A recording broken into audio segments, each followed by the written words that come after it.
Good morning, class. Today's lecture is work done by a variable force. इस topic से पहले हमने topic किया था the work done by a constant force in which the force is constant.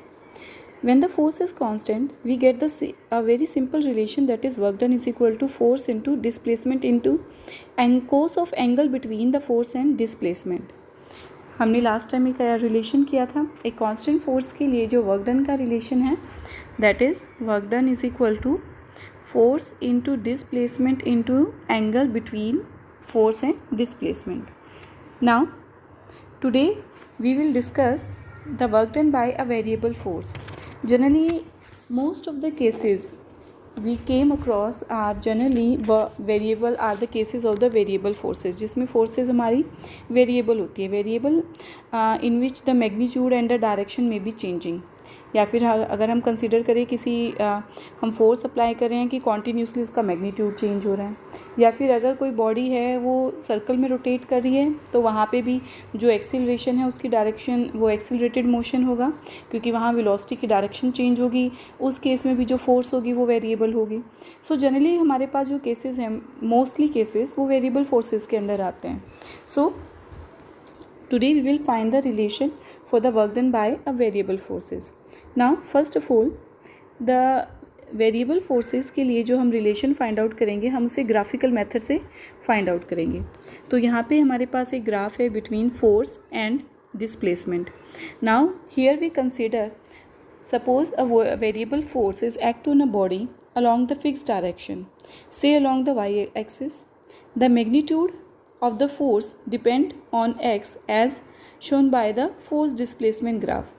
Let's calculate the work done when the body moves from the initial position from A to the final position to B. Object अपना motion start करता है A point से B point तक. आप ये graph देख रहे हो यहाँ पे, ये आपका वेरिएबल फोर्स का ग्राफ है. नाउ अब इस ग्राफ में सबसे पहले हम एक स्मॉल स्ट्रिप कंसीडर करेंगे या फिर एक स्मॉल सेगमेंट कंसीडर करेंगे, जिसके लिए जो फोर्स है वो ऑलमोस्ट हम अज्यूम करके चलेंगे कि जो फोर्स है वो कांस्टेंट है. ये हमारे लिए है बिल्कुल small segment, that is PQ segment. इस सेगमेंट के लिए जो हमारे पास फोर्स होगी वो हम अज्यूम करके चलते हैं इट इज़ ऑलमोस्ट कांस्टेंट, कि वो फोर्स कांस्टेंट होगी, जिसका रिलेशन हम बहुत इजीली कैलकुलेट कर सकते हैं. सो एक स्मॉल स्ट्रिप के लिए हम कैलकुलेट करते हैं that is work done force into displacement, that is a small work done by the P and Q. Now अब हम क्या करेंगे, हम इसका एरिया कैलकुलेट करते हैं. Area of this strip PQ Q dash P dash. तो आप देख सकते हो यहाँ पे हमने इसका एरिया कैलकुलेट किया है. एरिया का मतलब होता है किसी भी ग्राफ में हमारे पास जो दो एक्सिस पे क्वांटिटीज़ हैं हम उनको मल्टीप्लाई करते हैं. तो यहाँ पे एक एक्सिस पे हमारे पास फोर्स है और एक डिस्प्लेसमेंट है, क्योंकि अगर इसी ग्राफ का मुझे स्लोप निकालना होगा तो हम जो अलग अलग क्वांटिटीज़ यहाँ पर गिवन है उनको डिवाइड करेंगे. अब हम यहाँ एरिया निकाल रहे हैं तो हम मल्टीप्लाई कर रहे हैं, तो इट मीन्स हम मल्टीप्लाई कर रहे हैं, इट मीन्स वो क्या है, क्योंकि हमें मल्टीप्लिकेशन का रिलेशन चाहिए, क्योंकि वर्क डन का रिलेशन होता है force into displacement. Force into displacement क्या हो जाएगा, area under the graph. So area यहाँ पर कौन सा होगा, ये स्मॉल स्ट्रिप है जस्ट इसके नीचे का एरिया, हम ये कह सकते हैं ये शेडेड एरिया. तो हम इस PQ ग्राफ में ये जो शेडेड पोर्शन है हम इसे एरिया कैलकुलेट करेंगे PQ Q dash P dash. Now ये एरिया क्या रिप्रेजेंट करता है, the area of the strip PQ Q dash P dash क्या रिप्रेजेंट करता है, work done of the small strip. अब मुझे क्या करना है, A से B तक का एरिया फाइंड आउट करना है. A से B तक का हम क्या करेंगे, इंटीग्रेट करेंगे या इसको समेशन लेंगे. इंटीग्रेशन और समेशन से हम क्या करेंगे, यहाँ पे हमने इंटीग्रेट किया है फ्रॉम S1 टू S2, ये लिमिट है F इंटू S, मतलब अब मुझे पूरी स्ट्रिप का निकालना है. तो इससे क्या हो जाएगा, हम एरिया निकालेंगे B डैश A डैश. तो सिंपली अगर हमें वेरिएबल फोर्स के लिए वर्क डन का रिलेशन निकालना है तो हम सब क्या करते हैं, सिंपली जो भी हमें यहाँ पे ग्राफ गिवन होता है उसके नीचे का हम एरिया कैलकुलेट करते हैं which represent the work done by the variable force. So अगर हमें कांस्टेंट फोर्स है तो उसके लिए हम सिंपल रिलेशन यूज़ करेंगे, force into displacement into cos of angle between them. अगर हमारे पास वेरिएबल फोर्स हैं तो हम सिंपली उसके नीचे का ग्राफ के नीचे का एरिया फाइंड आउट करेंगे विच represent the force done by a variable force. Now let's do some numerical based on work done by a constant force or work done by a variable force. Now first numerical बिल्कुल simple है. Man weighing 80 kg force carries a stone of weight 20 kg F to the top of the building which is 30 meter high. Calculate the work done by him. तो हमारे पास सबसे पहले जो wait है देखो वो kg F में दिया है. kg F का मतलब होता है किलोग्राम फोर्स. मतलब हमें इसको क्या करना पड़ेगा, अगर मुझे इसको कन्वर्ट करना है तो मैं इसको 9.8 से मल्टीप्लाई करूँगी. तो सबसे पहले हमें टोटल फोर्स निकालनी है.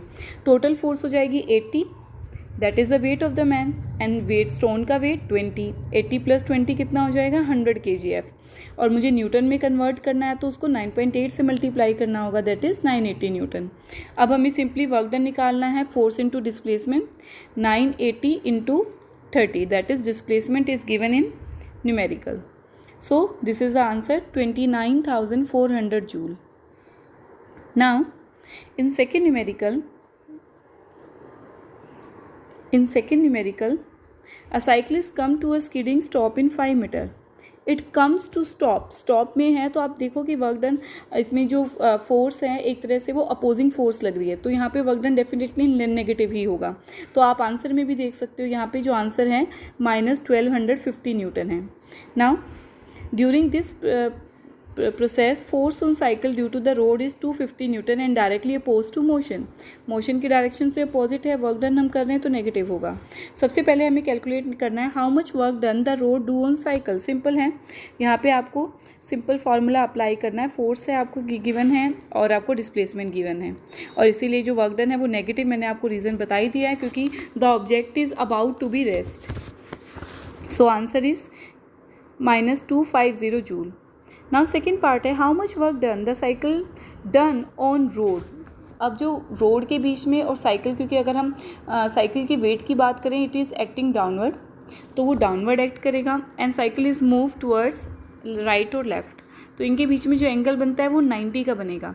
इसीलिए यहाँ पे जो cos 90 है वो 0 होगा. तो इसलिए सेकेंड केस के लिए जो वर्क डन है वो 0 होगा. नाउ